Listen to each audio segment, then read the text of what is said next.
I'm over 41,000 miles into my second set of tires on my Tesla Model 3 long-range rear-wheel drive. How are they holding up? I'm Frugal Tesla Guy, and I'll give you my overall thoughts so far.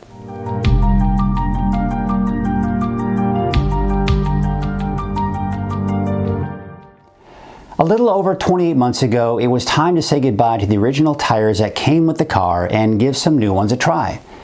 Be sure to check out my video explaining the process and why I went with the tires I have now and the one-year review. I'll have the links in the description below. Let's start with a quick recap. First and foremost, it's important to note that I have the 19-inch sport wheels, and the tires I have may not fit the 18 or 20-inch wheels. Now, the original tires that came with the car were the Continental Pro Contact RX. Now, they come with what they call Conti-Silent technology, which is a fancy way of saying they glued a thin piece of foam to the inside of the tire, and it's debatable as to whether or not they even help with the road noise, since I personally didn't notice a difference. Now, a new set came with a hefty price tag, and although I stuck with the Continental brand, I ended up going with a different model that does not include the foam insert, the Pure Contact LS, which was a little under $70 cheaper per tire.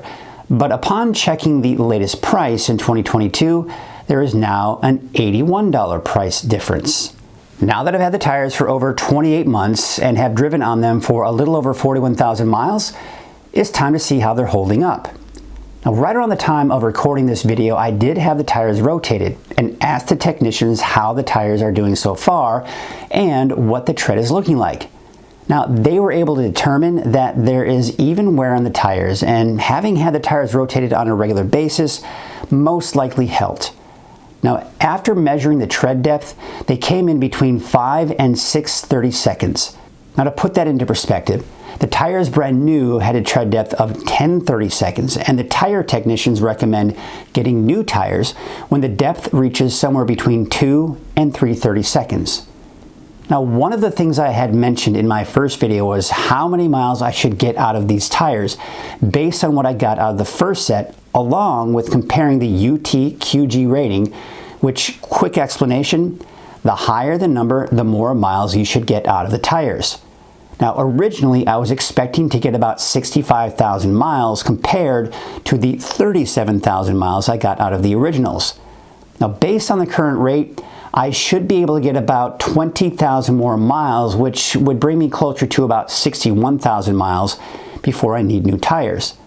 Now, only time will tell if that will hold true. Now, they come with what they call quick view indicators and help you monitor the tread wear and whether or not they're wearing evenly. The Tune Performance indicators are the letters D for dry, W for wet, and S for snow, which are molded into the tire tread. Now, when the S fades away, it's no longer safe in the snow. When the W fades away, it's no longer safe on wet roads, and when the D fades away, it's basically just time for new tires. At this point, it looks like the S is fading away a bit on the front tires, but still seem to be intact on the rear tires. Now, I would take this as a sign that this may be the last season they'll be safe in the snow. Otherwise, the W and D are still intact on all 4 tires. Now that I've had the tires for over 2 years, I've experienced all-weather conditions, including snow, and have to say that there are no red flags as of yet. In fact, I just recently put the tires to the test on a snowy mountain pass near Yosemite, and they performed beautifully. Although I was driving slowly and very carefully, I never once slipped and felt I was in complete control the entire time. As we all know, road noise is a big topic of discussion when it comes to the Tesla Model 3, and although it's still very much in existence with these tires, I can't say it's any louder than the original tires. I can say in confidence that the Conti-Silent foam in the tires, in my opinion, does not help keep road noise down, and if it does, then it's very minimal. Now, the efficiency I was getting with the original tires was an average of 250 watt-hours per mile, which was taken from the last 8,000 miles on those tires. After the first year on the new tires at about 16,000 miles, the average watts per mile was closer to 265.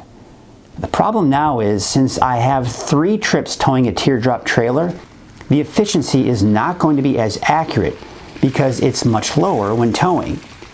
After about 350 miles without any towing, my average watt hours per mile is close to 250 in mild weather conditions and predominantly driving with FSD beta. I'm not quite sure what to make of the numbers, but as far as I'm concerned, the efficiency is comparable to that of the original set of tires that came with the car. Overall, the only thing that I've noticed with these tires over the originals is not only have I already exceeded the number of miles, but I'm on track to getting at least 24,000 more miles than the original tires. And it seems that UTQG rating difference between the two is turning out to be pretty accurate. The feel and driving experience hasn't changed at all. So far as I'm concerned, I feel confident I made the right choice and will most likely go with these tires again when the time comes. As usual, I'd love to hear what you think. Which size wheels do you have and what tires have you purchased? Let me know in the comment section below. And as usual, thank you all so much for watching, and you know the drill. Like, subscribe, and stay positively charged.